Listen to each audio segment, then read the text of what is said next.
मेरा आज का ये वीडियो महिलाओं को डेडिकेटेड है। जिन महिलाओं को हैवी ब्लीडिंग की समस्या है, जिन महिलाओं को बैक पेन होता है, पेट के लोअर एब्डोमेन में ज़्यादा पेन होता है, बैक पेन होता है, लेग पेन होता है, यूरिन बार बार आता है, जिन महिलाओं के प्रेगनेंसी में बार बार कॉम्प्लिकेशंस हो रहे हैं यानी कि रिकरेंट अबॉर्शंस हो रहे हैं, तो आपके यूट्रस में बच्चेदानी में फाइब्रॉइड्स या रसौली हो सकती है। अगर आपका हाथ स्किप बटन पे जा रहा है तो ऐसी गलती बिल्कुल नहीं करनी है, क्योंकि आज मैं आपको फाइब्रॉइड्स के एक नॉन इन्वेजिव, नॉन सर्जिकल ऐसे ट्रीटमेंट के बारे में बताने जा रहा हूं जिसमें फाइब्रॉइड्स का ट्रीटमेंट केवल हाथ की एक नस के थ्रू किया जाता है। जिन महिलाओं का ऑपरेशन हो चुका है, बच्चेदानी निकल चुकी है, उनको भी ये वीडियो देखने के बाद ऐसा लगने वाला है कि ये हमें पहले क्यों नहीं ऐसा पता हुआ, ताकि हम ऑपरेशन से बच पाते। आज मेरा मेन फोकस होगा कि फाइब्रॉइड्स क्या होते हैं, क्यों बनते हैं, फाइब्रॉइड्स के सिम्टम क्या क्या होते हैं और इसका ट्रीटमेंट कैसे कैसे किया जाता है। अगर आपका ओनली ट्रीटमेंट पार्ट में इंटरेस्ट है तो मैं एक टाइमलाइन दे रहा हूं, आप इस वीडियो को फॉरवर्ड करके उस टाइमलाइन पे जाकर वीडियो को ट्रीटमेंट पार्ट को भी देखा जा सकता है। सबसे पहले फाइब्रॉइड क्या होते हैं, क्यों होते हैं। फाइब्रॉइड्स हमारे यूट्रस, बच्चेदानी की जो नॉर्मल मांसपेशियां होती है उसकी ही एक्सेसिव ग्रोथ की वजह से डेवलप होते हैं। फाइब्रॉइड्स छोटे हो सकते हैं, बड़े हो सकते हैं, एक हो सकते हैं, ज्यादा हो सकते हैं। फाइब्रॉइड्स आखिर होते क्यों है। फाइब्रॉइड्स महिलाओं में मोस्टली एक्सेसिव या हार्मोनल इम्बैलेंस की वजह से होते हैं। जेनेटिक फैक्टर भी ऑल्दो इसमें कंट्रीब्यूट करते हैं। फाइब्रॉइड्स के सिम्टम क्या क्या हो सकते हैं। फाइब्रॉइड्स का मुख्य सिम्टम होता है हैवी ब्लीडिंग। ये महिलाओं को बहुत ज़्यादा जब हैवी ब्लीडिंग होती है, जिसकी वजह से महिलाओं में रक्त की कमी हो जाती है, जिसको एनीमिया बोलते हैं, और महिलाओं को दिन भर थकान रहना, सुस्ती रहना, लिथार्जिक होना, इस तरह के सिम्टम शो होते हैं।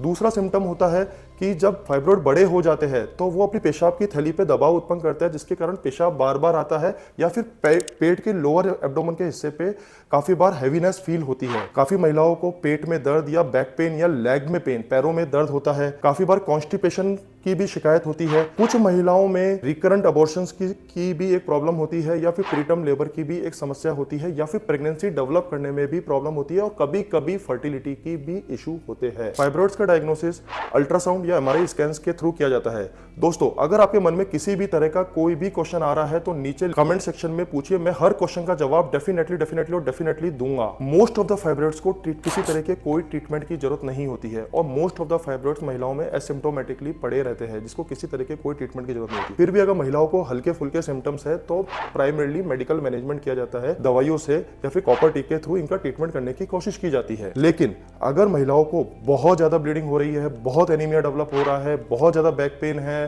बार बार अबॉर्शंस हो रहे हैं, पेशाब की थैली पे बहुत दबाव पड़ रहा है, बार बार पेशाब आ रहा है, तो इस कंडीशन में बहुत एग्रेसिव ट्रीटमेंट की जरूरत पड़ती है। तो सबसे पहला जो ट्रीटमेंट ऑप्शन रहता है वो इसमें रहता है operative treatment option, surgical treatment option, जिसमें कि बच्चेदानी को निकाला जाता है, जिसको हिस्टेरेक्टोमी कहते हैं। ये बहुत ओल्ड पद्धति है कि जहां पूरे यूट्रस को निकाल दिया जाता है, लेकिन ऑपरेशन ही होता है, सर्जरी ही होती है। आप सोचिए, सर्जरी में आपको क्या हुआ, पूरा बेहोश किया गया, हॉस्पिटल का स्टे भी होगा, आपका लॉन्ग रिकवरी टाइम भी होगा, जनरल एनेस्थेसिया भी दिया जाएगा, अपने वर्क को भी आप लेट रिज्यूम कर पाओगे, स्कार भी आएगा, टाका भी आएगा, और ये सारे प्रॉब्लम्स उसमें मेनली रहती है। सबसे इंपॉर्टेंट बात कि आप अपना यूट्रस निकलवा देते हैं। यूट्रस निकलवाने के भी अपने आप में लॉन्ग टर्म पे कुछ साइड इफेक्ट्स होते हैं, जिसको हम बाद में डिस्कस करेंगे। ऑल्दो आज की तारीख में मायोमेक्टोमी नाम की एक न्यू एडवांसमेंट है, जिसमें कि इन कॉम्प्लिकेशन को काफी हद तक कम किया जा सकता है, जिसमें कि खाली फाइब्रॉइड्स को निकाला जाता है, लेकिन सर्जरी तो सर्जरी ही होती है। कहीं ना कहीं कुछ ना कुछ समस्याएं तो उससे साथ एसोसिएटेड होती ही है। इसीलिए मैं आज आपको फाइब्रॉइड्स के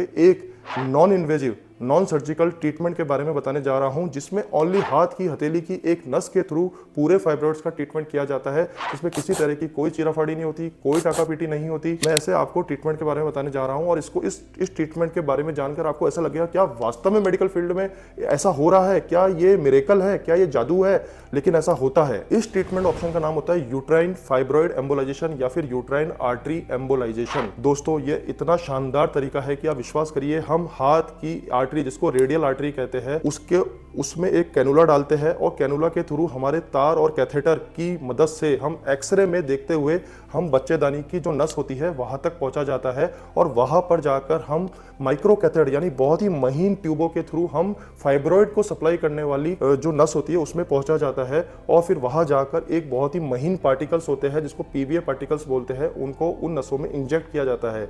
ये पार्टिकल्स उस नस को, जो फाइब्रॉइड को सप्लाई कर रही है, उस नस को ब्लॉक कर देते हैं, बंद कर देते हैं, फाइब्रॉइड्स को खून नहीं मिलता है, पोषक तत्व नहीं मिलते हैं, तो फाइब्रॉइड्स डेड हो जाते हैं, धीरे धीरे सूख जाते हैं और सिकुड़ जाते हैं। पूरी प्रक्रिया में या तो डे केयर में किया जा सकता है या मैक्सिमम सिंगल नाइट स्टे में किया जा सकता है। किसी तरह की कोई चीरफाड़ नहीं होती है, इनफैक्ट ब्लेड का यूज ही नहीं होता है। किसी तरह के कोई इन्फेक्शन के चांस नहीं होते हैं, किसी तरह के कोई कॉम्प्लिकेशन के चांस नहीं होते हैं, किसी तरह का जनरल एनेस्थेसिया नहीं दिया जाता है, किसी तरह की भी आपको बेड रेस्ट की जरूरत नहीं होती है, किसी तरह का भी कोई कॉम्प्लिकेशन होने की संभावना नहीं होती। मेरा मानना यह है कि आप इस टाइप के ट्रीटमेंट ऑप्शन को एक्सप्लोर करिए। कुछ टाइम पहले मेरे ओपीडी में एक 18-19 साल की एक यंग लड़की आई थी थायराइड लोम में गांठ को लेकर। आप विश्वास करिए, हमने एक थर्मल एब्लेशन से एक नीडल के थ्रू उसका पूरा ट्रीटमेंट किया।